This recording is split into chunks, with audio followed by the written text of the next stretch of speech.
Ils sont en train de détruire des preuves. En tout cas, ils tentent d'éliminer, de détruire physiquement des preuves de leurs mensonges sur le Covid. Sur l'une des plus grandes études mondiales qui compare les résultats chez les non-vaccinés et les vaccinés. C'est très très intéressant. Pour voir l'efficacité supposée de leur injection, de leurs produits, et puis pour voir en réel, de manière prouvée et scientifique, les terribles effets secondaires potentiels chez les injectés. C'est tellement mauvais qu'ils détruisent. Mais ça passe pas du tout comme une lettre à la poste.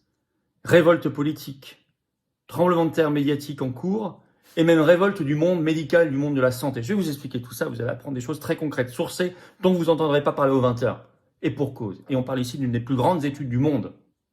Et puis au même moment, et c'est stupéfiant comme quoi il se passe quelque chose, vous avez un aveu, cette fois aux États-Unis, d'un ancien fact-checker qui avoue avoir foiré. Bref, tout ça me fait dire que la vérité et la justice avancent et qu'il faut plus que jamais une grande commission d'enquête en France.